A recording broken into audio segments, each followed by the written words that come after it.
Good afternoon, good afternoon. तर आपलं बघा हायवे इंजिनिअरिंग सुरू आहे आणि हायवे इंजिनिअरिंग मध्ये जे फर्स्ट चॅप्टर आहे आपलं ते कंप्लीट झालेलं आहे. ठीक आहे, फर्स्ट चॅप्टर आपलं कंप्लीट झालंय. आज आपण नव्याने दुसऱ्या चॅप्टरला सेकंड युनिटला सुरुवात करूया, जॉमेट्रिक डिझाईन ऑफ हायवे.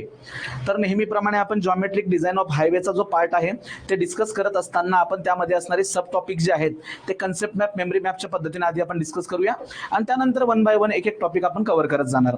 हा टॉपिक जो आहे हायवे जॉमेट्रिक डिझाईनचा, हा इतर चॅप्टरच्या तुलनेने थोडा मोठा आहे, कारण यामध्ये आपल्याला बऱ्याचशा गोष्टी ज्या आहेत त्या अभ्यासायच्या आहेत. Yes, good afternoon.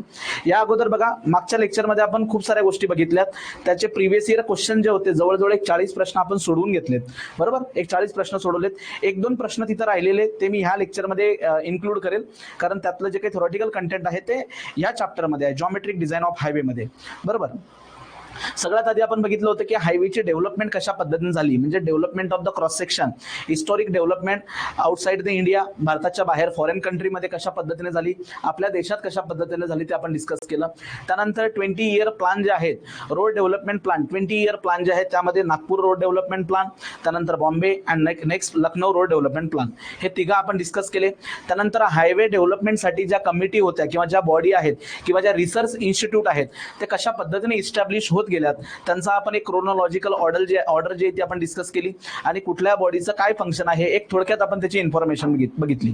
त्याच्यानंतर मग आपण बघितलं highway alignment and engineering survey required for the highway alignment. So highway alignment काय असतं आणि कुठल्या प्रकारचे इंजिनिअरिंग सर्वे आपल्याला कंडक्ट करावे लागतात ते आपण या ठिकाणी डिस्कस केले. ठीक आहे, so engineering survey required for the highway alignment तो बघितला आणि सगळ्यात शेवटी आपण युटिलिटी फॅक्टर किंवा युटिलिटी कन्सेप्ट जे आहे ती कन्सेप्ट डिस्कस करून मग आपण प्रिव्हियस इयर क्वेश्चन जे आहेत ते आपण बघितले होते. बरोबर, इथपर्यंतचा पार्ट आपला कंप्लीट झालाय. जो फर्स्ट युनिट आपला कंप्लीट झालेला आहे त्याचे एमसीक्यू सुद्धा आपले घेऊन झालेत. आता मी सेकंड युनिटचं नाव या ठिकाणी टाकतो.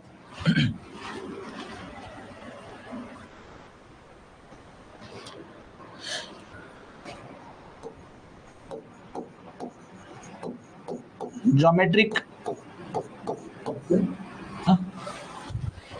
हा सर असतं नाही तसं, बघा फोन करा.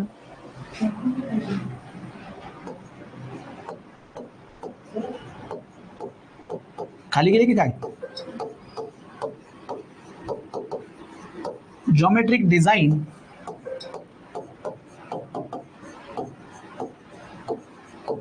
Of highway. ठीक आहे, जॉमेट्रिक डिझाईन ऑफ हायवे. आणि यामध्ये लक्षात घ्या आपण या ठिकाणी या कंप्लीट युनिटला, मोठं युनिट आहे हे, याला सुद्धा मी 6 सब टॉपिक्स मध्ये डिवाइड करतो. थांबा थोड्या वेळा तुमच्या कमेंट मी रीड करतो.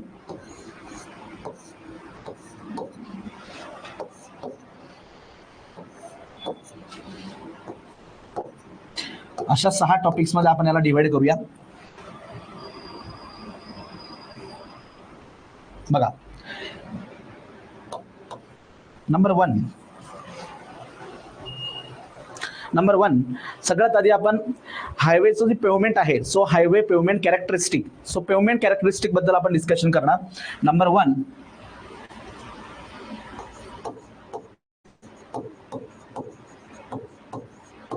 Pavement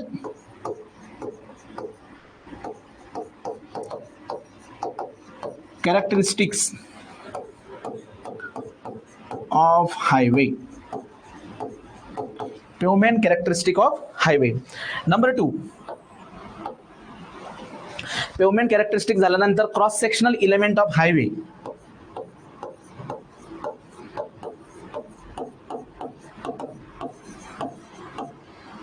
cross sectional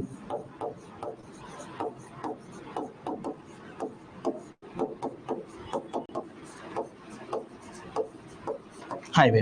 okay, second यामध्ये आपण क्रॉस सेक्शनल इलेमेंट बघूया. नंबर 3, हे झाल्यानंतर डिझाईन स्पीड.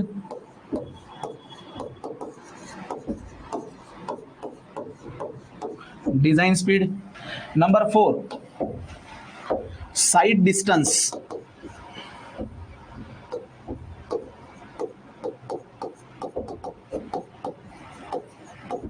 ठीक है, side distance. Number 5, horizontal alignment.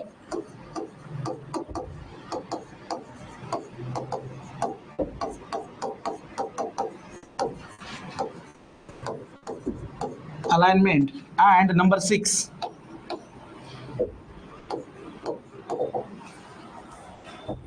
एकच मिनिट हा.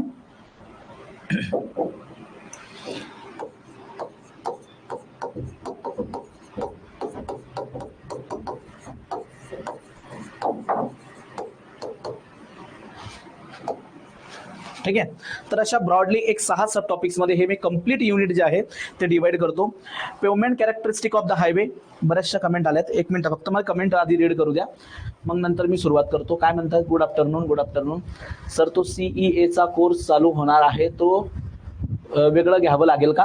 मी काल संध्याकाळी सरांसोबत लेक्चर झाल्यावरती सरांसोबत मी याबद्दल डिस्कशन केलेलं आहे. तर थोडंसं घाई करू नका.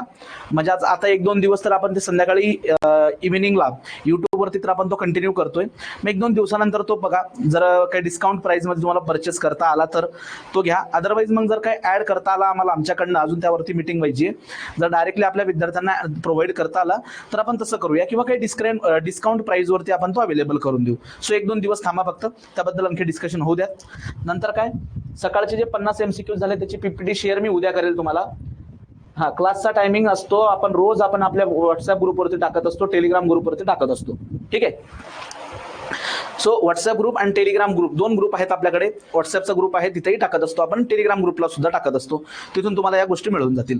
आता या चॅप्टरला सुरुवात करायचं आहे. खूप मोठं चॅप्टर आहे, बरेच दिवस चालणारं चॅप्टर आहे, आणि या चॅप्टरमध्ये विचारले जाणारे प्रश्न हे एक्झाममध्ये डायरेक्टली विचारले जातात. खूप महत्त्वाचं हे चॅप्टर असणार आहे आपलं हायवे इंजिनिअरिंगचं. ठीक आहे. हायवे इंजिनिअरिंगचं अतिशय महत्त्वाचं हे चॅप्टर आहे, non as geometric design of highway. Geometric design of highway. ठीक आहे. मग आता बघा, मी तुम्हाला सांगितल्याप्रमाणे सेकंड युनिट आहे आपलं. याला 6 सब टॉपिक्स मध्ये डिवाइड केलंय. Pavement characteristic of the highway. Highway pavement characteristic. तर यामध्ये ब्रॉडली आपण ना या काही महत्त्वाच्या कॅरेक्टरिस्टिक डिस्कस करणार आहोत. जसं की पेवमेंटला महत्त्वाचं फॅक्टर इथं असणार आहे फ्रिक्शन. फ्रिक्शन बद्दल आपण इथे डिस्कस करू. त्यानंतर एक महत्त्वाची टर्म असते, त्याला स्किड किंवा स्लिप म्हणतो आपण. So difference between the skid and slip हे आपण डिस्कस करूयात. त्याच्यानंतर ब्रेकची इफिशियन्सी असते, brake efficiency. So brake efficiency आपण इथं डिस्कस करूया, ब्रेक इफिशियन्सी या लागणाऱ्या सगळ्या गोष्टी. नंबर 4, याच्यानंतर आपण इथं बघूया क्रॉस स्लोप, किंवा ज्याला कॅम्बर असं म्हटलं जातं, कॅम्बर. तो हा कॅम्बर पण आपण इथं डिस्कस करणार, क्रॉस स्लोप पण आपण इथं डिस्कस करणार. देन क्रॉस सेक्शनल इलेमेंटमध्ये कॅरिएज वे काय, शोल्डर काय, किंवा इतर जे काही इलेमेंट्स असतात related to the cross section ते आपण या ठिकाणी डिस्कस करणार. त्यासोबत अगेन कॅम्बर अँड ग्रॅडियंटचा जो काही पोर्शन आहे तो आपण या ठिकाणी बघणार. कॅम्बर सुद्धा, ग्रॅडियंट आणि त्यांच्यातलं रिलेशन सुद्धा, ग्रेड कम्पेन्सेशन सुद्धा आपण या ठिकाणी बघणार क्रॉस सेक्शनल इलेमेंट मध्ये. Then design speed, national highway, state highway, major district, other district, village road, then express way. त्यानंतर मी सिटी रोड तुम्हाला सांगितले, ते सिटी रोडला थोडं डिटेलमध्ये आपण इथे डिस्कस करणार आहोत. आणि त्या सिटी रोडमध्ये असणारे आर्टिरियन, सब आर्टिरियन, कलेक्टर, लोकल रोड, तर यांचा असणारा जो काही डिझाईन स्पीड आहे as per the IRC Indian road Congress, तो आपण इथं डिझाईन स्पीडमध्ये बघणार. नेक्स्ट आहे साईड डिस्टन्स. या साईड डिस्टन्समध्ये मित्रांनो stopping side distance, overtaking side distance, intermediate side distance, त्यानंतर हेडलाईट साईड डिस्टन्स. तर यांचे काही डेरिवेशन्स आहेत, काही फॉर्म्युले आहेत, ते फॉर्म्युले आपण बघणार आहोत, कशा पद्धतीने ते कॅल्क्युलेट करतात, त्यांच्या आपापसामध्ये असणारे relation base on the lane ते सुद्धा आपण इथं डिस्कस करणार. आणि ह्या क्रॉस सेक्शन इलेमेंटमध्ये जे कॅरिएज वे आहे, single lane, double lane with footpath, जे ह्या ज्या गोष्टी आहेत, सो लेनचे जे काही विड्थ वगैरे आहेत, ह्या सगळं काही आपण इथं बघणार. नेक्स्ट आहे हॉरिझॉन्टल अलाइनमेंट. आता पर्टिक्युलर मी तिथं वर्ड यूज केला आहे horizontal alignment. So horizontal curve, transition curve, horizontal curve वरती असणारे टेक ऑफ, हे सगळ्या प्रकारच्या गोष्टी आपण इथे बघणार हॉरिझॉन्टल अलाइनमेंटमध्ये. Vertical alignment, so vertical curve बद्दलचं डिस्कशन सुद्धा आपण इथं करणार. काही बुकमध्ये हे सेपरेटली हॉरिझॉन्टल अलाइनमेंट आणि व्हर्टिकल अलाइनमेंट हे सेपरेटली नंबर 3 आणि 4 असे युनिट असतात. मी त्यांना जॉमेट्रिक डिझाईनमध्ये या ठिकाणी कन्सिडर केलेलं आहे, याच ठिकाणी त्यांना कन्सिडर केलंय. आता 1 तासभर लेक्चर मी घेणार आहे आजच्या दिवसाला, कारण परत संध्याकाळी 6 वाजता आपलं युट्यूबवरती पण लेक्चर आहे, आणि मधल्या पिरियडमध्ये स्टुडिओमध्ये काही वेगळे सुद्धा लेक्चर्स आहेत. तर आज 1 तासभर लेक्चर आपलं होईल, आणि ज्यामध्ये पेवमेंट सरफेस कॅरेक्टरिस्टिक किंवा पेवमेंट कॅरेक्टरिस्टिक ऑफ हायवे हा पॉईंट जो आहे तो आपण इथं डिटेलमध्ये डिस्कस करून घेणार आहोत. ठीक आहे.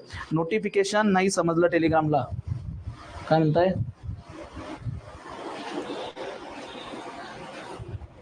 ठीक आहे, इंजिनिअरिंग मेकॅनिक्सची ओव्हरऑल नोट्स तुम्हाला पाहिजे. ठीक आहे, मला द्या वेळ, कारण मी नोट्स ऑलरेडी काय करत असतो, लेक्चर संपल्यानंतर प्रत्येक लेक्चरची नोट्स जे आहेत विद्यार्थ्यांकडे डिस्ट्रीब्यूट करत असतो आणि त्यानंतर मी त्या डिलीट करून टाकतो. कारण ऑलरेडी माझा मोबाईल फुल झालेला आहे, तर त्यामुळे त्या माझ्याकडे नसतात. तर पॉसिबल होत असेल तर तुमच्यापैकी ज्याही विद्यार्थ्यांकडे सगळ्या नोट्स असतील, कुणीतरी त्या क्लब करा आणि आपल्या व्हॉट्सअप ग्रुपला शेअर करून टाका. एकमेकाला मदत होऊन जाईल. त्या गोष्टी तुम्ही करत चला. ठीक आहे, येस किड्स क्लिप वगैरे सगळं काय आपण इथे डिस्कस करणार आहोत. तर लक्षात आलं तुम्हाला कशा पद्धतीने आपल्याला जायचं आहे, करायची सुरुवात. प्लीज एकदा कमेंट करा मला आता, मग मी सुरुवात करतो.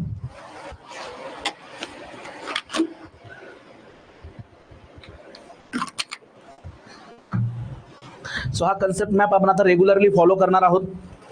जोपर्यंत आपलं हे युनिट सुरू आहे तोपर्यंत आपण याला रेग्युलरली फॉलो करणार आहोत. या कन्सेप्ट मॅपच्या अकॉर्डिंगच मी जाईल आणि जे रोज मी डिस्कस करणार आहे ते मी तुम्हाला या ठिकाणी ऍड करत चालेल. या लिस्टमध्ये मग हळूहळू आपण त्या गोष्टी ऍड करत जाऊया. मग आता सुरुवात करतो मी. Pavement characteristic of the highway number 1.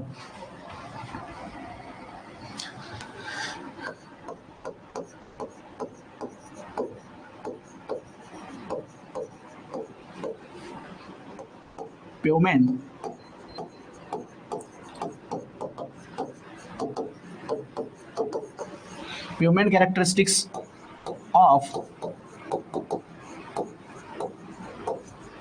Highway. ठीक आहे, so pavement characteristic of highway मध्ये सगळ्यात पहिलं कॅरेक्टरिस्टिक आपल्याला या ठिकाणी डिस्कस करायचं आहे. Number 1, friction.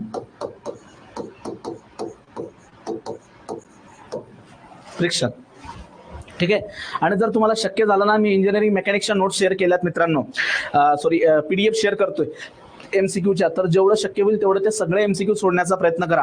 खूप सुंदर MCQ मी तुमच्या साठी घेऊन आलोय. सकाळी आपण एक 50 MCQ जे आहेत ते 50 MCQ आपण सॉल्व्ह करून घेतलेत. आणखी एक 50 MCQ कायनेटिक्सचे. एवढे 100 MCQ तुम्ही सोडवल्यानंतर मित्रांनो असा कुठलाही प्रश्न नसेल की तो तुम्हाला जमणार नाही, म्हणजे तुम्ही खूप त्यात कॉन्फिडन्स तुमचा गेन होईल. ठीक आहे, तर त्यामुळे तुम्ही काय करा की ते MCQ जे काही प्रोव्हाइड करत असतो मी तुम्हाला ते वारंवार सोडवत राहा. हायवेच्या मागच्या युनिटचे पण जे काही 30-40 MCQ तुम्हाला दिले, असं प्रत्येक युनिटचे आपण एक 40-40 MCQ जर गोळा करत गेलो तर आपल्याकडे शेवटी एकदम भरपूर सारे MCQ तयार होतील आणि त्यांची तुम्ही रिव्हिजन करत राहा. ऍडिशनल तुम्हाला काही करण्याची गरज पडणार नाही. तर त्यामुळे ते तुम्ही लक्षात ठेवत चला. आता फ्रिक्शन, इंजिनिअरिंग मेकॅनिक्स मध्ये आपण शिकत असताना फ्रिक्शन हा पार्ट आपण डिस्कस करत असतो. सो फ्रिक्शन बेसिकली कशामुळे आलेला असतो? It is due to the surface undulations. Surface वरती जो काही अँड्युलेशन्स असतात, म्हणजे काय, राईज ऑर फॉल, जे की खूप मायक्रो लेवलला असतात, ते आपल्याला इझिली डोळ्याने दिसून येत नाही. तर सरफेस जर का रफ असेल तर त्या ठिकाणी फ्रिक्शन एक्झिस्ट होतो. स्मूथ असेल so there is no friction. ठीक आहे, हे लक्षात घ्या. मग हा फ्रिक्शनचा खूप महत्त्वाचा रोल आहे. ज्यावेळेस आपण पेवमेंट डिस्कस करत असतो, हायवेचा सरफेस आपण ज्यावेळेला डिस्कस करतो, तर याचा खूप महत्त्वाचा रोल आहे फ्रिक्शनचा. आणि यासाठी separately Indian road Congress IRC यांनी व्हॅल्यू सुद्धा प्रोव्हाइड केल्या त्या फ्रिक्शनच्या. तर लक्षात घ्या, नेहमी आपण म्हणत असतो की फ्रिक्शन जे आहे ते कशा पद्धतीने ऍक्ट होत असतं. There is a friction force acting between the solid body. यासाठी कुलोम्बचे सेपरेट लॉ आहे. So friction force always acting tangential to the surface. नेहमी सरफेसला टँजेन्शियल ऍक्ट होत असतो. म्हणून जनरली फ्रिक्शन दाखवत असताना अशा पद्धतीने फ्रिक्शन दाखवतात. एका विद्यार्थ्याने मला सांगितलं की सर तुम्ही असं डबल एरो का प्रोव्हाइड करत नाही त्याला. हा एक सिंगल एरो प्रोव्हाइड करण्याचा पर्पज असा असतो की ते तुम्हाला कळावं की हा टँजेन्शियली ऍक्ट होतोय म्हणून. So friction force always acting tangential to the surface. Number 2, it is always acting opposite in the direction of motion. जर का मोशन राईट वर्ड असेल तर फ्रिक्शन फोर्स नेहमी लेफ्ट वर्ड ऍक्ट होत असतो. म्हणून आपण असं म्हणतो की फ्रिक्शन फोर्समुळे डेव्हलप होणारं वर्क डन नेहमी आपण निगेटिव्ह कन्सिडर करत असतो. हे लक्षात घ्या. पण ह्याच गोष्टी जेव्हा आपण रोडवे साठी डिस्कस करतो तर इकडे एकदा फक्त लक्ष द्या तुम्ही. आता बघा मित्रांनो, हा एक रोड पेवमेंट दाखवण्याचा प्रयत्न करतोय मी. येस, तर हा जो काही व्ह्यू आहे it is a top view और plan view of the roadway. रोडवेचा टॉप व्ह्यू और plan view. It may be bituminous road, it may be CC road म्हणजे cement concrete road, water bound macadam असेल, earthen road असेल, मातीचा रस्ता असेल. एक रोडवे आहे. आता याची मी एक सेंटर लाईन इथं मार्क करतो. This is known as a centre line of the roadway. ही आहे centre line of the roadway, ज्याला आपण अलाइनमेंट म्हणतो बेसिकली. तर हा एक रोडवे आहे. ठीक आहे, आणि त्याची सेंटर लाईन हे तुम्ही बघू शकता. It is a plan view और टॉप व्ह्यू. आता यावरती मी काय करतो की एक प्रकारचं व्हेकल जे आहे ते दाखवण्याचा प्रयत्न करतो. आणि कुठलंही व्हेकल जेव्हा तुम्ही टॉपने जेव्हा बघणार, वरतून जेव्हा तुम्ही बघणार, तर तुम्हाला अशा पद्धतीचा एक रेक्टँगल फक्त बघायला मिळेल. असा एक रेक्टँगल तुम्ही इथं बघू शकता. तर हे एक व्हेकल आहे जे या ठिकाणी अशा पद्धतीने ट्रॅव्हल करते. बघा, हे अशा पद्धतीने ट्रॅव्हल करते. तर आता हा जो व्हेकल आहे जो ट्रॅव्हल करतोय, it is travelling along the length of the road. It is travelling along the length of the road. तर याची जी काही मोशन असेल या मोशनला आपण लॉन्जिट्युडिनल मोशन म्हणणार. लॉन्जिट्युडिनल मोशन, ट्रान्सलेशनल मोशन जे की लॉन्जिट्युडिनल आहे, अलॉंग द लेंथ आहे, अलॉंग द लेंथ. मग आता बघा, हा जेव्हा ह्या डायरेक्शन मध्ये मूव्ह करेल, ठीक आहे, तर या व्हेकलचे जे टायर आहेत, टायर हे रोड सरफेस वरती काय करले जातील, घासले जातील. म्हणजे इथे एक प्रकारचं फ्रिक्शन डेव्हलप होणार. आणि हे जे फ्रिक्शन इथं डेव्हलप होणार आहे, what is the direction of the friction? The direction of friction is like this, opposite. अशा पद्धतीने हे फ्रिक्शन जे आहे, it is acting opposite to the motion. ठीक आहे, अशा पद्धतीने हे फ्रिक्शन फोर्स या ठिकाणी ऍक्ट झालेला असेल. ठीक आहे, हा अशा पद्धतीने हा फ्रिक्शन फोर्स जो आहे opposite to the motion act होत असतो. पण लक्षात घ्या, ही मोशन कशी आहे राजांनो? It is a longitudinal motion. ही मोशन आहे लॉन्जिट्युडिनल मोशन. म्हणजेच काय? Along the length of the roadway, along the length of the highway. तर त्या केसमध्ये हा जो काही फ्रिक्शन फोर्स डेव्हलप होतो, हा फ्रिक्शनल फोर्स जो डेव्हलप होतो, it is known as a longitudinal frictional force. याला काय म्हटलं जातं? Longitudinal frictional force. सो यामध्ये number 1 longitudinal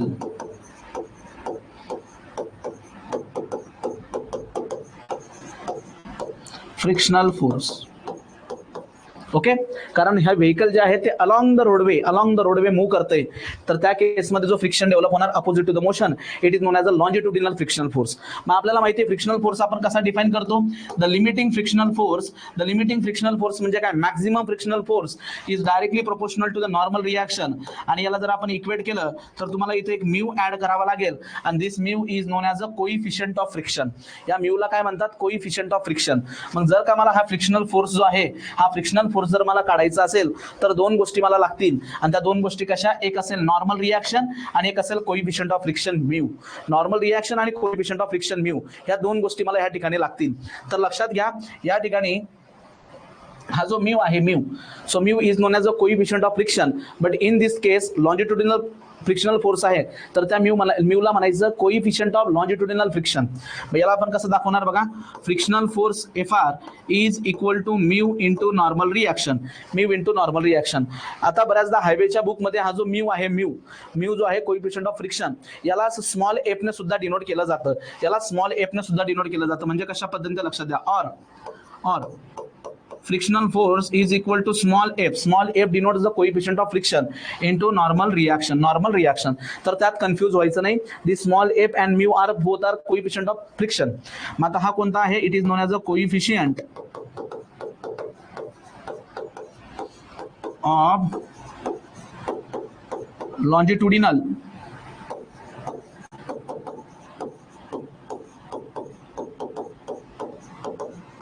coefficient of longitudinal friction, and its value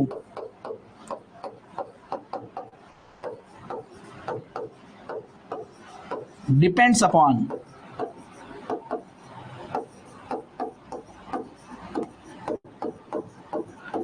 speed of vehicle.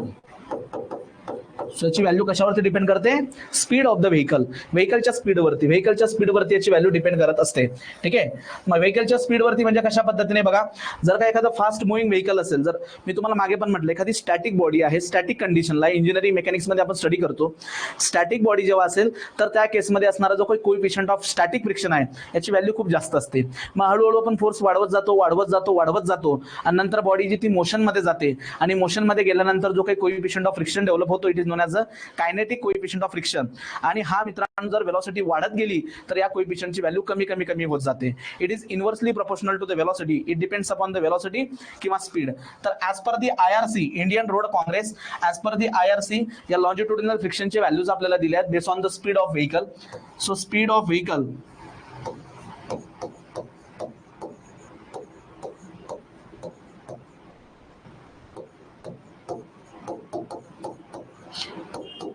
in kmph,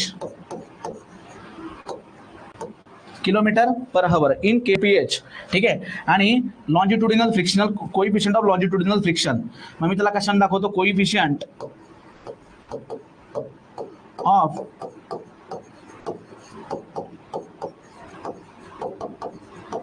longitudinal friction ज्याला मी इथं mu ने डिनोट करतो, किंवा एफ ने सुद्धा याला डिनोट करतात, एफ. ठीक आहे. हा, तर बघा याची जी व्हॅल्यू असते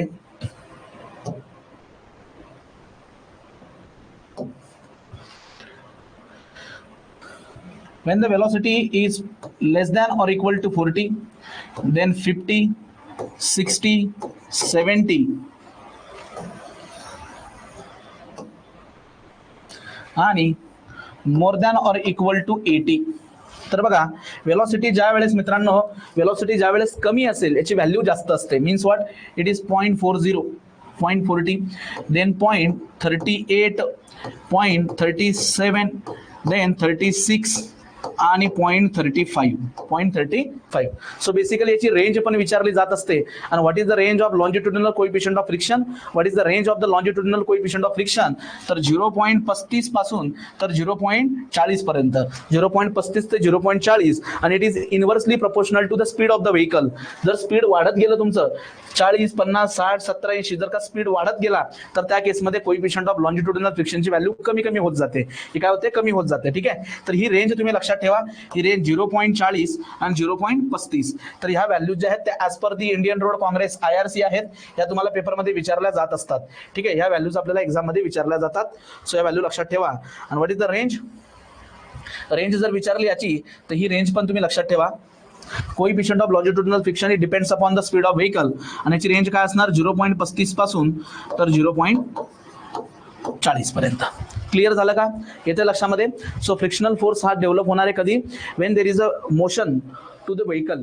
आणि हा कोणत्या प्रकारचा असणार, व्हेकल जे ते मोशन मध्ये. So basically it is a kinetic one. हा काय असणार, कायनेटिक, स्टॅटिक नाहीये, कायनेटिक कोएफिशियंट ऑफ फ्रिक्शन आहे. आणि यालाच आपण लॉन्जिट्युडिनल आणि लॅटरल असे दोन प्रकार आपण इथं करतो. लॉन्जिट्युडिनल यासाठी कारण रोड जो आहे तो स्ट्रेट रोड आहे, स्ट्रेट रोड. पण ज्या वेळेस कर्व रोड येणार, कर्व रोड जेव्हा येणार मित्रांनो, तर त्यावेळेस आपल्याकडे दुसरा कोएफिशियंट ऑफ फ्रिक्शन असेल.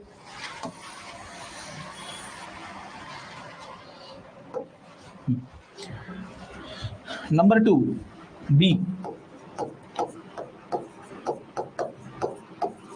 lateral फ्रिक्शन फोर्स किंवा frictional force, lateral friction force. आता इकडे लक्ष द्या,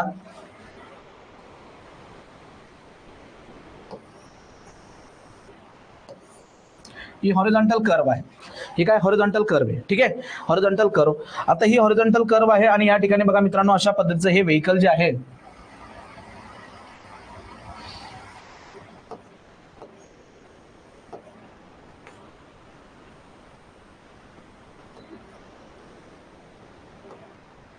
ठीक आहे, या डायरेक्शन मध्ये आपलं व्हेकल जे आहे ते मूव्ह करेल.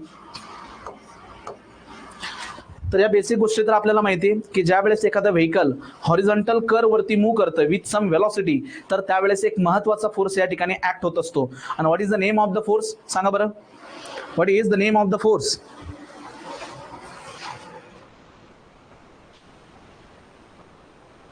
when the vehicle is moving on the horizontal curve, एक महत्वाचा फोर्स जो आहे या ठिकाणी ऍक्ट होत असतो. What is the name of that force. Yes, अगदी बरोबर, centrifugal force. So centrifugal force, what is the direction of centrifugal force. आता जर काय हा एक प्रकारचा हॉरिझॉन्टल कर्व आहे तर कुठेतरी याचा सेंटर पॉइंट असणार, सेंटर पॉइंट असणार. So it is always acting along the radius toward the centre की away from centre. Centrifugal force कसा ऍक्ट होत असतो. So centrifugal force is acting away from the centre, away from the centre. तर तो ह्या व्हेकलला काय करतो की बाहेरच्या बाजूने फेकण्याचा प्रयत्न करतो. It is acting away from the centre. It is known as a centrifugal force. P is equal to centrifugal force. आणि या सेंट्रीफ्युगल फोर्सच्या बिलकुल opposite the force which is acting toward the centre, याला आपण सेंट्रीपिटल फोर्स म्हणतो, centripetal force. आणि what is the magnitude of this centrifugal force. So P is equal to mass of the vehicle, velocity square divided by the radius, mv square divided bye r, mv square divided bye r. It is the magnitude of the centrifugal force. आता ज्यावेळेस हा centrifugal force बाहेरच्या बाजूने act होतोय, बाहेरच्या बाजूने, तर तो त्या केसमध्ये काय ट्राय करतो की हे व्हेकल जे आहे, व्हेकल या व्हेकलला आउटर साइडला, आउटर साईडला तो काय करतो, फेकण्याचा प्रयत्न करतो. ठीक आहे, त्याला आउटर साईडला बाहेरच्या बाजूने फेकण्याचा प्रयत्न करतो. कोणता फोर्स, सेंट्रिफ्युगल फोर्स. त्यामुळेच आपण काय करतो, सुपर इलेव्हेशन प्रोव्हाइड करताना जे आउटर साईड आहे रोडची आउटर साईड, त्याला आपण राईज करतो. राईज करतो कशाला, कंपेन्सेट करण्यासाठी, हा सेंट्रिफ्युगल फोर्सला बॅलन्स करण्यासाठी. लक्षात घ्या. सो हा सेंट्रिफ्युगल फोर्स जो आहे it is acting away from the centre. या व्हेकलला तो इकडे बाहेर फेकण्याचा प्रयत्न करतो. मग या व्हेकलची मोशन जी आहे आता ही कोणत्या पद्धतीने, it is outward. So always remember, friction force is acting opposite to the motion. आता ड्यू टू सेंट्रिफ्युगल फोर्स हा बाहेर पडण्याचा प्रयत्न करेल, तर त्याच्या अपोजिट जो फोर्स ऍक्ट होणार आहे तो अशा पद्धतीने, आणि हा कोणता फोर्स असेल, it is a frictional force. हा असा ऍक्ट होणार. मी त्याला या ठिकाणी दाखवतो कॅपिटल FR.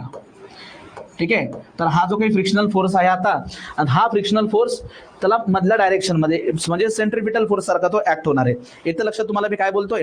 बट हा जो काही रोडवे आहे, तर ह्या रोडवेचा जी अलाइनमेंट आहे, centre line, it is like this. So is longitudinal direction, आणि त्याला हा परपेंडिक्युलर आहे. So it is a transverse direction किंवा लॅटरल डायरेक्शन. तर या फ्रिक्शन फोर्सला या ठिकाणी म्हटलं जातं लॅटरल फ्रिक्शनल फोर्स. आणि जो कोइफिशियंट इथे येणार, that is known as a lateral coefficient of frictional force. ठीक आहे, लक्षात घ्या. तर मग या ठिकाणी अगेन हा FR जो आहे तो असा देणार आपण. So it is a lateral frictional force. हा झाला लॅटरल फ्रिक्शनल फोर्स, आणि हा जो FR होता it is known as a longitudinal frictional force. So lateral frictional force is equal to mu into normal reaction किंवा F into normal reaction. So where हा जो mu आहे, म्यू किंवा हा जो F आहे, इट इज नोन ॲज अ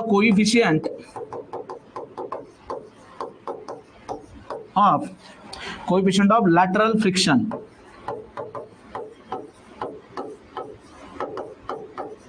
या lateral फ्रिक्शनलाच ट्रान्सवर्स फ्रिक्शन असं सुद्धा म्हणू शकतात, because it is perpendicular to the longitudinal direction. ही लॉन्जिट्युडिनल डायरेक्शन आहे अलॉंग द लेंथ, आणि त्याला परपेंडिक्युलर आहे. So it is known as a lateral or transverse पण म्हणू शकतात.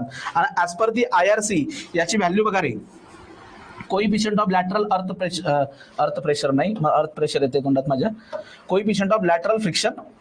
सो या कोइफिशियंट ऑफ लॅटरल फ्रिक्शनची जी व्हॅल्यू असते as per the IRC, it is equal to 0.15. It is equal to what, 0.15. ठीक आहे, तर ह्या व्हॅल्यूज ज्या आहेत ना, ह्या तुम्हाला लक्षात ठेवायच्या. या व्हॅल्यूवरती प्रश्न विचारले जात असतात.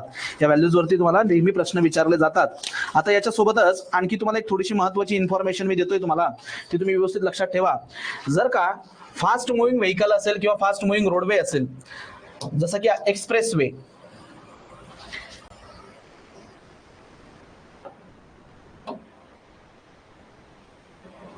ओके, हे एक नोट पॉइंट तुम्ही इथं लक्षात ठेवा. सो फॉर एक्सप्रेस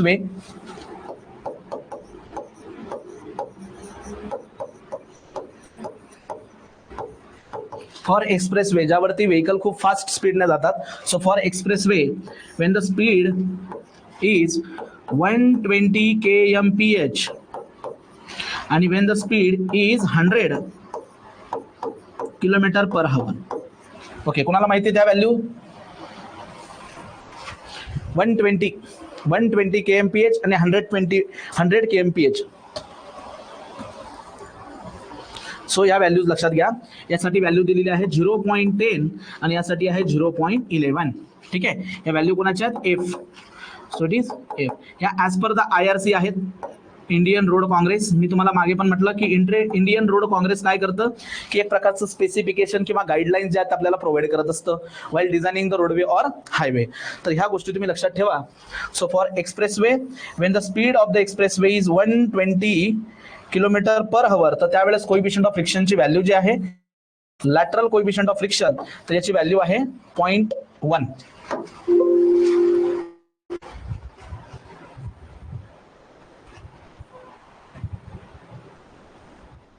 ठीक आहे, आणि जर 100 kmph असेल तर 0.11. स्पीड कमी झाला, कोइफिशियंट ऑफ फ्रिक्शन वाढला. समजतंय? क्लिअर होतंय? बोला, काही डाऊट कुणाला?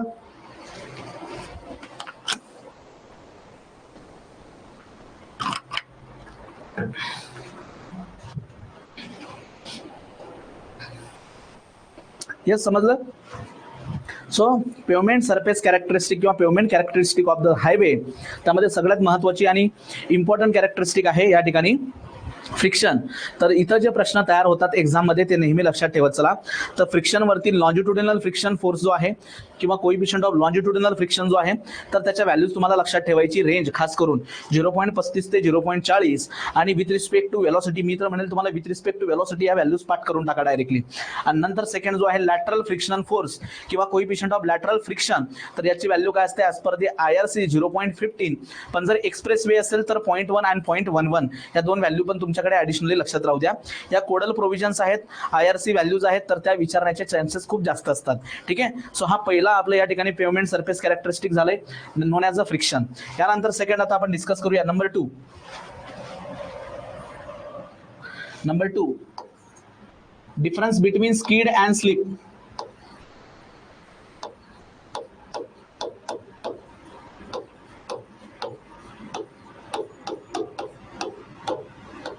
Difference between स्कीड and slip.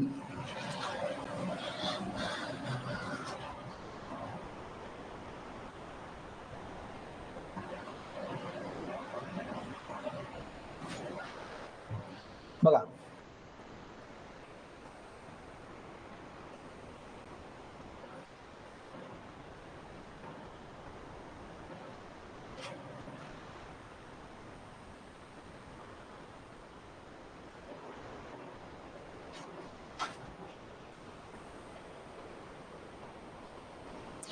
या काही इमेज आहेत ज्या तुम्हाला मी दाखवतो पुढे. ठीक आहे. तर ह्या काही इमेज आहेत बघा, तुम्ही ह्या ठिकाणी बघू शकतात. या ठिकाणी बघू शकतात. बरेचदा खास करून आपण मूवीमध्ये खूपदा बघतो हे. आणि बऱ्यापैकी विद्यार्थी स्टंट देत असतात, काही स्टंटमॅन असतात, ते उगा स्टंट देत असतात. तर त्यावेळेस ह्या गोष्टी आपण बघतो. अचानक ब्रेक अप्लाय केल्यानंतर किंवा बऱ्याचदा आता पावसाळा सुरू आहे, तर पावसाळ्यात तुम्हाला लक्षात येणार की एखादं शेत आहे आणि या शेतामध्ये जे काही सॉईल असते ती बेसिकली काळी माती असते. बरोबर, काळी माती म्हणजे ब्लॅक कॉटन सॉईल. तर यामध्ये एखादं व्हेकल जे आहे, मग ते ट्रॅक्टर असेल किंवा बैलगाडा असेल, इव्हन बैलगाडा तर नाही कारण त्याचं वेट जास्त आहे, ट्रॅक्टर आहे. त्यानंतर इतर जे काही टायर बेस व्हेकल आहे, टायर बेस व्हेकल, तर त्या केसमध्ये तुम्ही बघू शकतात की ते स्लिप करतात. ते काय करतात? स्लिप करतात. बऱ्याचदा पावसाळ्याच्या दिवसामध्ये तुम्ही स्कीड पण बघतात. तर ह्या दोघं कन्सेप्ट काय आहेत तर तुम्हाला आधी मी थेरॉटिकली समजून सांगतो, नंतर त्यांच्या काही इमेजेस पण आपण बघूया. तर बघा लक्षात घ्या, दोघं ह्या बेस, यासाठी मी एक टायर इथं दाखवतो तुम्हाला.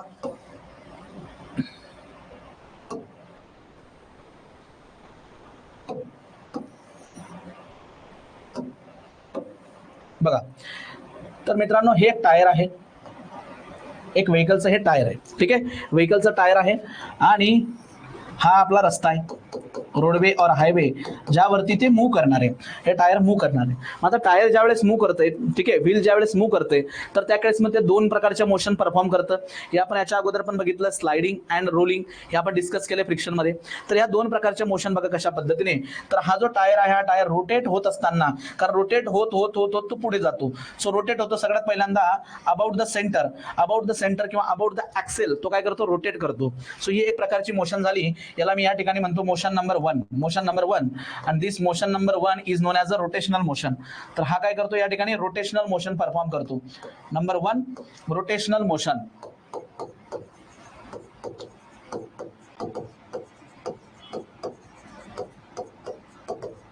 Rotational motion. आणि यासोबतच हा टायर जो मित्रांनो असं रोटेट करत करत करत करत फॉरवर्ड डायरेक्शन मध्ये पुढे जात असतो. ठीक आहे, फॉरवर्ड डायरेक्शन मध्ये पुढे जातो. So number 2 it is known as a translational motion.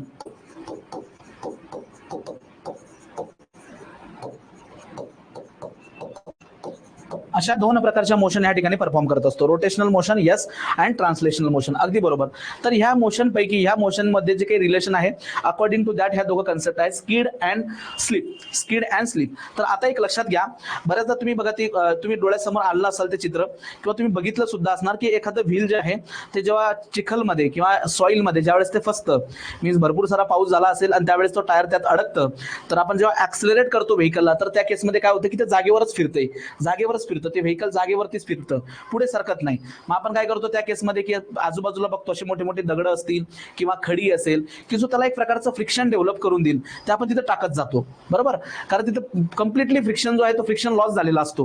Vehicle पुढे जात नाही, ते टायर जागेच्या जागेवरती रोटेट करतं, जागेवरती रोटेट करतं. मीन्स त्या केसमध्ये होतं काय की रोटेशनल मोशन जे आहे it is very more than the translational motion. ज्यावेळेस रोटेशनल मोशन व्हीलची जास्त होते आणि ट्रान्सलेशन पेक्षा त्याचा अमाऊंट जास्त असतो, Wien rotational motion is more than the translation motion, तर त्या केसमध्ये स्लिपिंग ऍक्शन बघायला मिळते आपल्याला.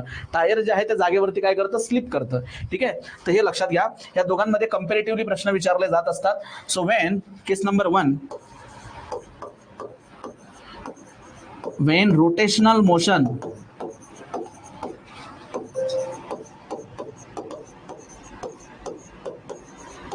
of wheel is more than, when the rotational motion of the wheel is more than its translational motion,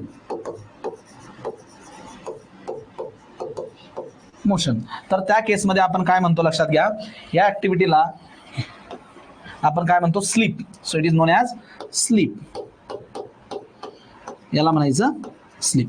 so when the rotational motion is more than the translational motion of the wheel, तर त्या केसमध्ये काय करते, sleep करते, sleep जागेवरती sleep करतं. Next second काय, skid.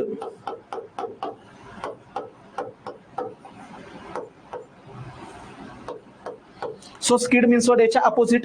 मी तुम्हाला सांगितलं मागे की आता बघा पावसाळ्याचे दिवस आहेत, रस्ता जो असतो तो आपला ओला असतो आणि आपण काय करतो, यावरती व्हेकल चालवत जातो. मग आता सपोज एखादा बाईकवरती असेल, मोटरसायकलवरती असेल आणि खूप स्पीडने चाललाय आणि अचानक त्याने ब्रेक दाबला, तर त्या केसमध्ये होतं काय की ब्रेक अप्लाय केल्यानंतर जर का 100% एफिशियन्सीने ब्रेक दाबला, तर त्या केसमध्ये बघा डायरेक्टली ते रोटेशनल मोशन जी ती रिस्ट्रिक्ट केली जाते. व्हील जे आहे ते जागेवरती थांबतं. मीन्स वॉट, त्याची रोटेशनल मोशन जी आहे ती जागेवरती रिस्ट्रिक्ट केली जाते. पण तुम्ही बघू शकता की ते टायर जो तो ॲज इट इज स्किड करत जातो, पुढे स्किड करत जातो, पुढे घसरत जातो. आणि हे कशामुळे पॉसिबल आहे, it is due to the inertia of that vehicle. It is due to the inertia. कारण ज्या केसमध्ये मी स्टेटला आहे, ऍट रेस्ट कंडिशनला आहे, तर त्या केसमध्ये कंप्लीट बॉडी रेस्ट कंडिशनला आहे. पण जेव्हा आपण त्या व्हेकलला एका मोशनमध्ये घेऊन जातो, तर त्या कंप्लीट बॉडीला ती वेलॉसिटी जी आहे ती गेन झालेली असते. सडनली तुम्ही जेव्हा ब्रेक अप्लाय करतात, तर त्यावेळेस तिला जो असणारा इनर्शिया आहे त्यामुळे ती पुढे घसरत जाते, स्किड करत जाते. तर ह्या केसमध्ये आपण ह्या दोघांचं कंपॅरिझन जर केलं, तर rotational motion is very less than the translational motion, किंवा ट्रान्सलेशनल मोशन ही खूप जास्त असते असं आपण म्हणू शकतो. So when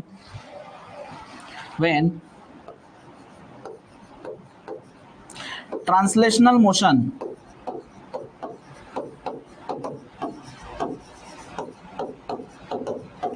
when the translational motion of wheel is more than its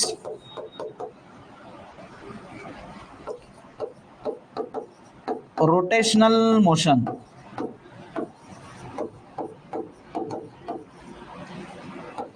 बरोबर, and it is due to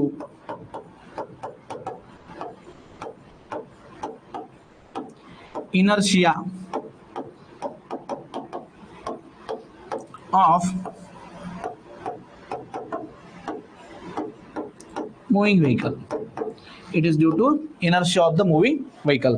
So moving व्हेकलच्या इनर्शियामुळे हे तयार झालेलं असतं स्किड. सो बघा लक्षात घ्या, स्लिप अँड स्किड. तर ह्या दोन काय ज्या टर्म्स आहेत, या टर्म्सचा मिनिंग तुम्हाला लक्षात असावा, हे माहिती पाहिजे तुम्हाला, कारण पुढे आपण जसं जशा गोष्टी पुढे जाणार आहोत तर ह्या तुम्हाला लागत जातील.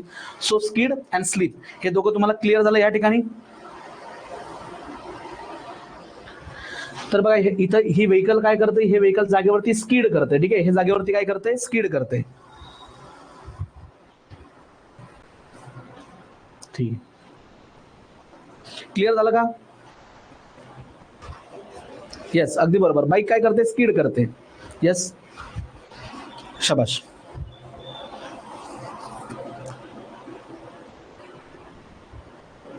येस, यानंतर थर्ड महत्वाची कन्सेप्ट आता आपल्याला सुरू करायची, नंबर 3.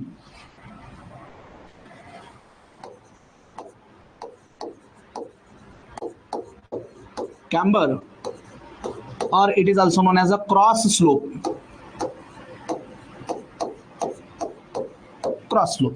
ठीक आहे. सो ही टर्म आपण लेक्चरच्या पहिल्या दिवसापासून आपण डिस्कस करतोय. ज्यावेळेस historical development of the roadway आपण जेव्हा बघत होतो, रोडवे क्रॉस सेक्शन, तर त्या वेळेपासून आपण क्रॉस स्लोप किंवा कॅम्बर हे आपण डिस्कस करतोय. सो जनरली आपण बघितलं की सगळ्यात आधी रोमन रोडवे जे होते, रोमन रस्ते जे होते, तर त्यामध्ये कोणत्याही प्रकारचा क्रॉस स्लोप जो आहे तो प्रोव्हाइड केलेला नव्हता. सो क्रॉस स्लोप त्या केसमध्ये प्रोव्हाइड केला नव्हता. सेकंड कन्स्ट्रक्शन जे फ्रान्समध्ये झालं, टर्झागेट कन्स्ट्रक्शन आपण ज्याला म्हणतो, तर यामध्ये क्रॉस स्लोप जो आहे तो वापरण्यात आला, जो की 1:45 होता. त्यानंतर मेटकाल्फ असेल, टेलफोर्ड असेल, त्यामध्ये पण 1:44 जो 1:45 हा क्रॉस स्लोप यूज केला. आणि नंतर जे काही मॅकॅडम कन्स्ट्रक्शन आहे, तर मॅकॅडम कन्स्ट्रक्शन मध्ये प्रत्येक लेअरला इथं क्रॉस स्लोप प्रोव्हाइड केला होता, कॅम्बर प्रोव्हाइड केलं होतं 1:36. So what is the basic purpose of camber? कुणाला सांगता येईल? What is the purpose of the camber? हा क्रॉस स्लोप आपण का बरं प्रोव्हाइड करत असतो? आता मी तुम्हाला हा क्रॉस सेक्शनल व्ह्यू दाखवतोय. हे बघा, हा क्रॉस सेक्शनल व्ह्यू आहे रोडवेचा.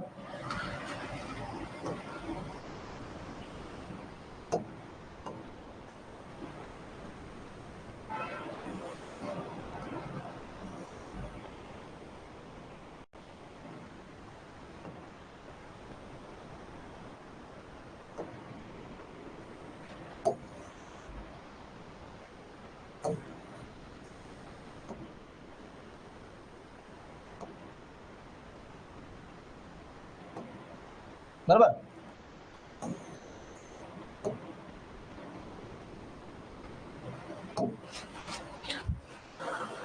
Yes, to drain off the rain water. अगदी बरोबर. आता बघा, हे एक प्रकारचं मी पॅराबोलिक कॅम्बर तुम्हाला इथं दाखवलाय.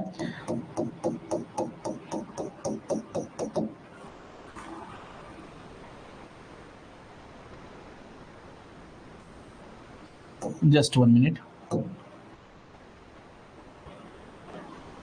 हे बघा, हे अशा पद्धतीचे पॅराबोलिक कॅम्बर जो आहे तो आपण प्रोव्हाइड करतो.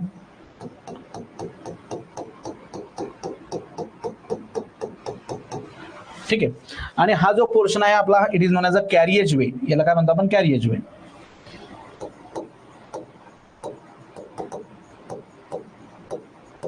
हा कॅरिएज वे. ठीक आहे, रोडवे और कॅरिएज वे आपण याला म्हणतो. आता जे काही रेन वॉटर येणार आहे मित्रांनो, अशा पद्धतीने, तर हे रेन वॉटर बरोबर यावरती येणार आणि नंतर त्याला एक प्रकारे या रोड सरफेसच्या आपल्याला बिलकुल बाहेर काय करायचं? ड्रेन आउट करायचंय. ड्रेन आउट करायचं आपल्याला त्याला. त्यासाठी आपण काय करतो की या क्रॉस सेक्शनला एक प्रकारचा आपण लॅटरल डायरेक्शन मध्ये, ट्रान्सवर्स डायरेक्शन मध्ये स्लोप प्रोव्हाइड करतो. आणखी एक स्लोप असतो जो की लेंथला असतो, along the length of the roadway, ज्याला आपण काय म्हणतो? ग्रॅडियंट. त्याला बेसिकली आपण काय म्हणत असतो? Gradient. So gradient is the slope provided to the roadway along the length आणि परपेंडिक्युलर टू द लेंथ. आता हा जो काही व्ह्यू तुम्हाला मी दाखवतोय, it is a cross section. हा कोणता व्ह्यू आहे? Cross section. हा क्रॉस सेक्शन व्ह्यू आहे. बरोबर, क्रॉस सेक्शन आहे. तर या क्रॉस सेक्शन मध्ये कॅरिएज वे, आणि त्याला बघा अशा पद्धतीने आपण साईडने काय केलं? एक प्रकारचा स्लोप दिलेला आहे, स्लोप प्रोव्हाइड केला. And that slope is known as a cross slope, किंवा त्याला आपण म्हणतो camber. It is also known as a camber. So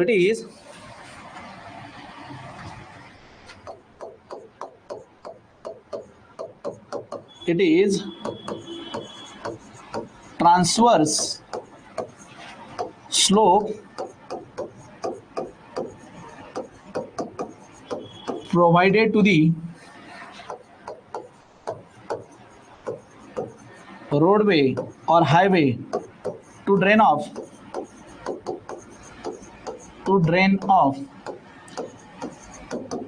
rain water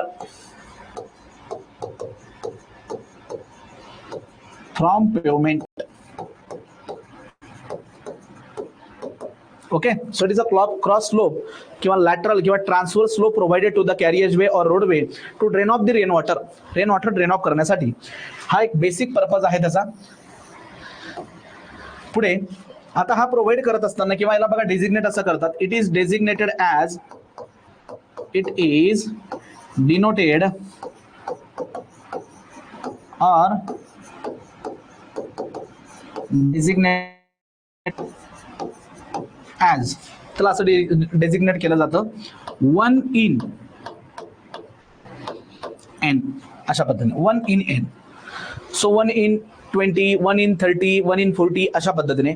तर हा जो 1 असतो हा 1, दिस 1 शोज वर्टिकल डिस्टन्स. हा काय शो करतो? Vertical distance.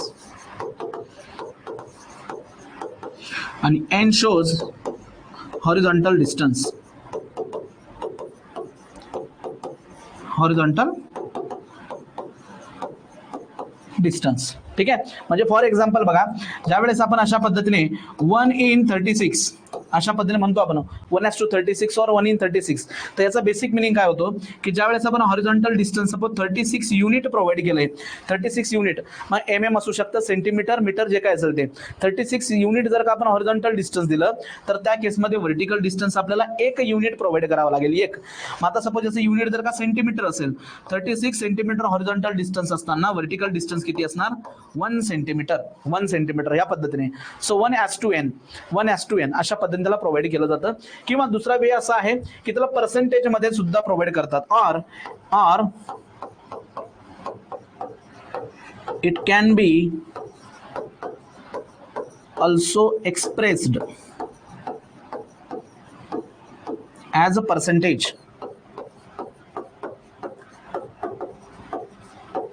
For example, x percentage. मग आता x पर्सेंटेज म्हणजे सपोज 2%. आता 2%, मग आता ह्या 2%चा मिनिंग काय होतो लक्षात घ्या. 2%लाच आपण कसं लिहितो? 2:100. बरोबर, 2:100. म्हणजे याचा अर्थ काय होतो की 100 साठी किती vertical distance? Wien there is 100 horizontal distance, 100 horizontal distance, vertical distance किती असेल? जसं की आता बघा 1 in 36 म्हणजे त्याला आपण 1 in 36 अशा पद्धतीने लिहितो. जेव्हा 36 हॉरिझॉन्टल डिस्टन्स तुम्ही कव्हर करणार, 36 हॉरिझॉन्टल डिस्टन्स, तर त्यावेळेस व्हर्टिकल डिस्टन्स काय असेल? 1. आणि हा जो काही स्लोप इथं प्रोव्हाइड केला जाईल, हा जो काही क्रॉस स्लोप इथं प्रोव्हाइड केला जाणार, याला आपण म्हणतो 1 in 36. बरोबर. आता 2% याचा अर्थ काय लक्षात येत नाही? जेव्हा 100 युनिट, मग ते MM असेल, सेंटीमीटर असेल, सेम युनिट घ्यायचं तुम्हाला. सपोज आता 100 mm जर असेल आणि 2% द्यायचं, तर व्हर्टिकल किती येणार? 2 mm येणार. 2 mm अशा पद्धतीने. मग आता याला जो काही स्लोप प्रोव्हाइड झाला या ठिकाणी, it is known as a 2% slope. 2%. तर असंही आपण त्याला एक्सप्रेस करत असतो. समजते मी काय म्हणतोय तुम्हाला? सो 100 मध्ये 2, मग तसंच 50 मध्ये 1, 50, आणि हे पुढचे 50, 50 मध्ये 1 mm असंही तुम्ही म्हणू शकता. क्लिअर होते? Yes. So it is a transverse slope provided to the roadway or highway to drain off the rainwater, and it is designated as 1 in n. किंवा पर्सेंटेज मध्ये सुद्धा आपण त्याला काय करत असतो? एक्सप्रेस करत असतो. बघा, क्लिअर होतंय? नक्की समजते तुम्हाला? येस. जायचं पुढे. मग आता तर मित्रांनो, हे जे काही कॅम्बर्स आहेत और क्रॉस स्लोप आहेत, जनरली 3 प्रकारचे आपण प्रोव्हाइड करत असतो. आणि हे प्रोव्हाइड करत असताना it depends upon the 2 factors. 2 factor जे आहेत त्यावरती हे डिपेंड करतात. एक तर टाईप ऑफ रोडवे किंवा टाईप ऑफ हायवे. सो त्या हायवे किंवा रोडवे पेवमेंट, बेसिकली ती पेवमेंट कशापासून बनली? ती सिमेंट कॉन्क्रीटची पेवमेंट आहे, ती बिटुमेनची पेवमेंट आहे, वॉटर बाउंड मेकॅडम, अर्धन रोड आहे. पेवमेंट कोणत्या मटेरियल पासून बनली? So it is based on the type of the pavement as well as purpose काय त्याचा? To drain off the rain water. So rain intensity कशी आहे, रेनफॉल कसा आहे, ह्या 2 गोष्टींवरती डिपेंड करत असतं. So camber, the rate of the camber किंवा just camber, the rate of camber is depends upon, it depends upon number 1,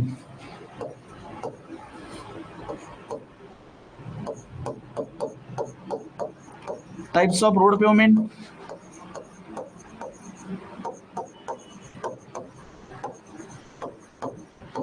and rainfall intensity.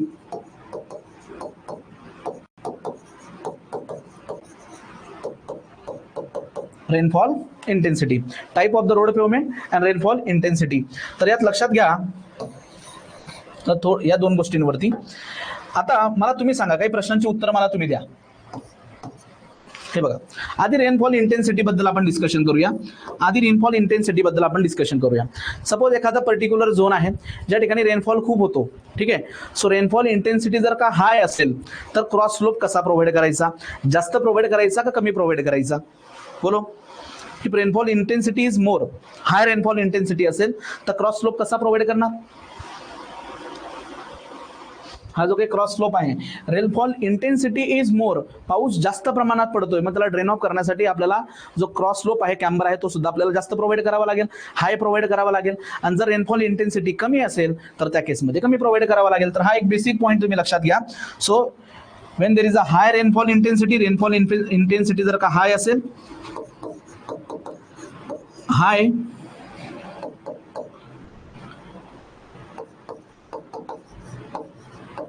High intensity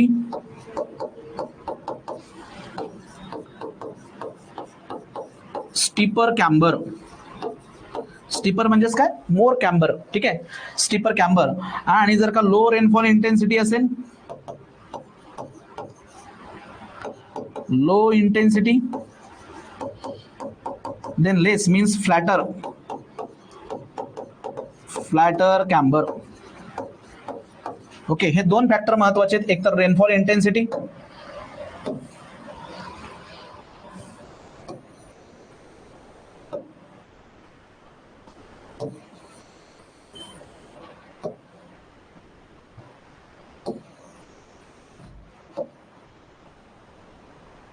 yes. आता रोड पेवमेंट बद्दल, बरोबर, रोड पेवमेंट बद्दल आता तुम्ही मला सांगा, सपोज सिमेंट कॉन्क्रीटचा रोड आहे, एक आहे सिमेंट कॉन्क्रीटचा रोड आणि दुसरा रोड आहे अर्धन रोड, म्हणजे मातीचा रस्ता आहे, बरोबर, मातीचा रस्ता. या दोघांना तुम्ही कम्पेअर करा, सिमेंट कॉन्क्रीट रोड आणि एक मातीचा रस्ता, या दोघांना तुम्ही कम्पेअर करा आणि ह्या दोघांमध्ये मला तुम्ही सांगा की क्रॉस स्लोप किंवा कॅम्बर जो आहे कुठे स्टीप म्हणजे जास्त प्रोव्हाइड करायचा आहे आणि कोणत्या केसमध्ये फ्लॅट म्हणजे कमी प्रोव्हाइड करायचा आहे, सांगा. एक आहे सिमेंट कॉन्क्रीटचा रस्ता आणि एक आहे मातीचा अर्धन रोड, बोलो.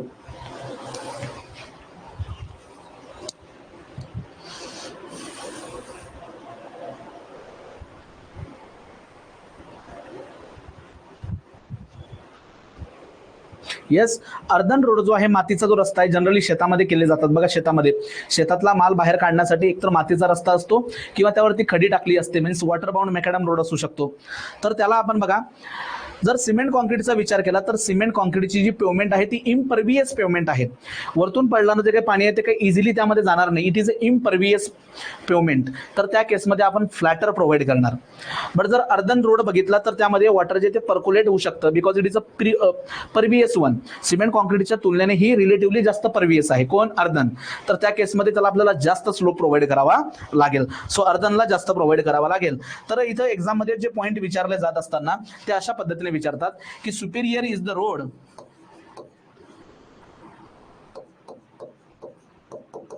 सुपिरियर रोड, सुपिरियर म्हणजेच काय, impervious, Superior road, impervious road. जसं की बिटुमियन रोड आहे, हाय बिटुमियन रोड म्हणा, डांबरी रस्ते किंवा सिमेंट कॉन्क्रीट रोड. तर या केसमध्ये आपण काय करणार, फ्लॅटर,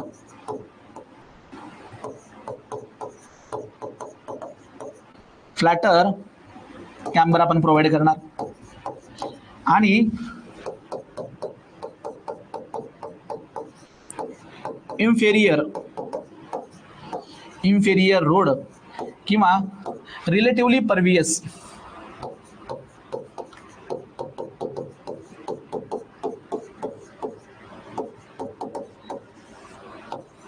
म्हणजे वरच्या तुलनेने, याच्या तुलनेने इन्फेरियर रोड, जसं की वॉटर बाउंड मॅकॅडम रोड आहे, अर्धन रोड आहे, बरोबर, ते ह्या कॅटेगरीमध्ये येतील. सो या केसमध्ये आपल्याला काय करावं लागेल, स्टीपर स्लोप प्रोव्हाइड करावा लागेल, स्टीपर स्लोप किंवा स्टीपर कॅम्बर म्हणूया. ठीक आहे, हे थेरीमध्ये विचारले जाणारे पॉईंट आहेत, हे लक्षात ठेवा. सो बेसिकली जो कॅम्बर आहे किंवा क्रॉस स्लोप आहे तो प्रोव्हाइड करताना आपल्याला हे फॅक्टर लक्षात घ्यावे लागतात. जर रोड पेवमेंट सुपिरियर असेल म्हणजे सिमेंट कॉन्क्रीटची किंवा हाय क्वालिटी बिट्युमेनची जर का रोड असेल तर त्या केसमध्ये फ्लॅट कॅम्बर प्रोव्हाइड करा, फ्लॅटर जास्त कॅम्बर प्रोव्हाइड करण्याची गरज नाही. आणि इन्फिरियर रोड जर असेल म्हणजे काय रिलेटिव्हली परवियस रोड, याच्या तुलनेने हा परवियस रोड आहे, इझिली वॉटर त्यामध्ये काय होणार पर्क्युलेट होणार, तर लवकर ते पाणी ड्रेन आउट होण्यासाठी आपल्याला स्टीपर कॅम्बर प्रोव्हाइड करणं गरजेचं आहे. त्यानंतर हाय इंटेन्सिटी रेनफॉल जर असणारा एरिया असेल तिथं कॅम्बर आपल्याला स्टीप प्रोव्हाइड करावा लागेल. लो इंटेन्सिटी रेनफॉल असणारा एरिया असेल तर त्या केसमध्ये आपण फ्लॅटर कॅम्बर प्रोव्हाइड करणार. तर हे पॉईंट तुम्हाला थेरीमध्ये विचारले जातील. यासोबतच हा क्रॉस स्लोप किंवा कॅम्बरसाठी मित्रांनो IRCने एक टेबल दिलेला आहे based on the type of road pavement as well as the rainfall intensity. According to that एक टेबल दिला आहे, तो टेबल आता मी तुम्हाला इथं लिहून देतो, त्यावरती सुद्धा प्रश्न वारंवार विचारले जातात. खूप महत्वाचा हा पॉईंट आहे कॅम्बरचा और क्रॉस स्लोपचा. ठीक आहे, समजायला इझी आहे, पण यामध्ये जे कोडल प्रोव्हिजन्स आहेत किंवा हे जे थेरोटिकल प्रश्न आहेत ना हे नेहमी विचारले जाणारे आहेत. तर आता एक टेबल आपण इथं लिहून घेऊ बघा.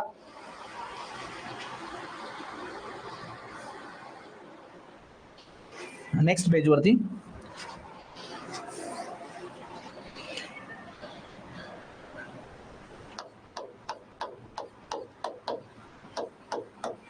As per IRC Indian road congress.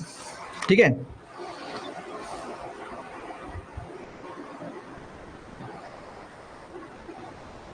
As per the IRC type of road pavement किंवा टाइप ऑफ सरफेस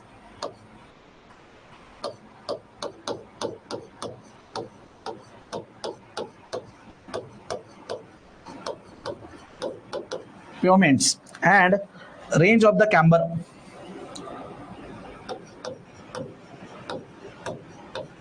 पण यामध्ये मित्रांनो दोन कॅटेगरी आणखी करूया आपण, हेवी रेनफॉल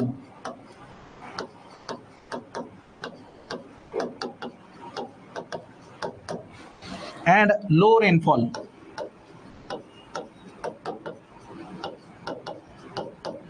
ठीक आहे, कॅम्बर लो रेनफॉल.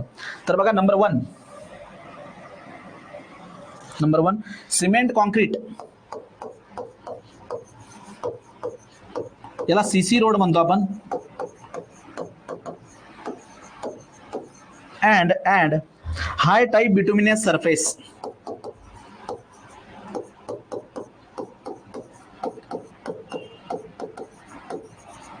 हाय टाइप बिटुमिनियस सरफेस. ठीक आहे, हाय टाइप बिटुमिन. तर असा जर रोड असेल ही कॅटेगरी 1 तर त्या केसमध्ये हेवी रेनफॉल आहे तर आपल्याला जास्त प्रोव्हाइड करावा लागेल आणि तो आपण प्रोव्हाइड करतो 2%. इथं आपण प्रोव्हाइड करतो 2% आणि या ठिकाणी प्रोव्हाइड करतो आपण 1.7%. ठीक आहे, 2% 1.7%. यालाच मित्रांनो आता हा पर्सेंटेजच्या फॉर्म मध्ये झाला, 1/n च्या फॉर्म मध्ये यालाच 2% म्हणजेच काय 1/50. 1/50 2% ना, मी तुम्हाला आता सांगितलं बघा 2%, याचा अर्थ काय होतो 2:100 म्हणजेच काय 1:50. तर असाही तो तुम्हाला विचारला जातो. आणि 1.7 याला तुम्ही लक्षात घ्या 1/60. Number 2 thin bituminous surface. तर या केसमध्ये व्हॅल्यूज बघा 2.5% आणि इकडे येणार 2%. आणि 2.5 म्हणजे 1/40 आणि 2% म्हणजेच काय 1/50. ठीक आहे, next number 3 water bound macadam road. म्हणजेच काय मेकॅडम रोड आपला WBM, वॉटर बाउंड मेकॅडम.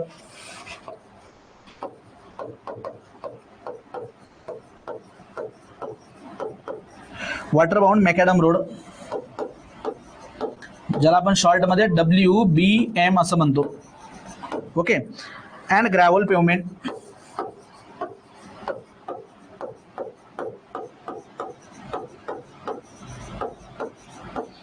म्हणजे खडी टाकली रस्त्यावरती, तर त्या केसमध्ये ही व्हॅल्यू असेल 3%. 3% म्हणजेच काय 1/33 आणि हा असणार 2.5% म्हणजेच 1/40. आणि नेक्स्ट अर्धन रोड.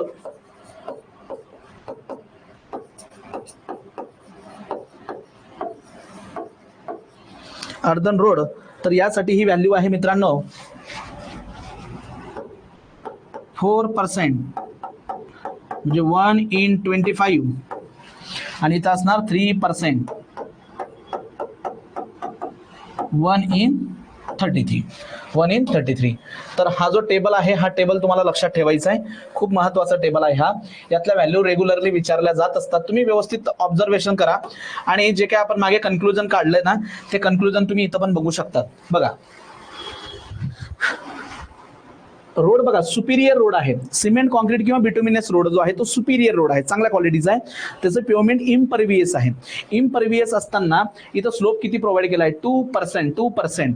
मग आता एखाद्याला वाटू शकतं की सर 2% म्हणजे जास्त स्लोप प्रोव्हाइड केला नाही. अरे डिनॉमिनेटर बघ, डिनॉमिनेटर इथं 50 आहे, इथं 40 आहे, 33 आहे, 25 आहे. डिनॉमिनेटर जर का मोठा असेल, डिनॉमिनेटर जर मोठा असेल तर ती व्हॅल्यू छोटी असते. ती व्हॅल्यू काय असते? छोटी असते. तुम्ही विचार करताय का? यांना थोडंसं व्यवस्थित समजून घ्या. खूप सारे विद्यार्थी इथं कन्फ्यूज होत असतात. हे बघा 1/50 याचा अर्थ तुमच्या लक्षात येतंय की हे बघा 50 मीटर मी हॉरिझॉन्टल डिस्टन्स जर का गेलो, 50 मीटर हॉरिझॉन्टल डिस्टन्स गेल्यावरती राजांना मला 1 मीटर व्हर्टिकल डिस्टन्स भेटणार आहे, 1 मीटर.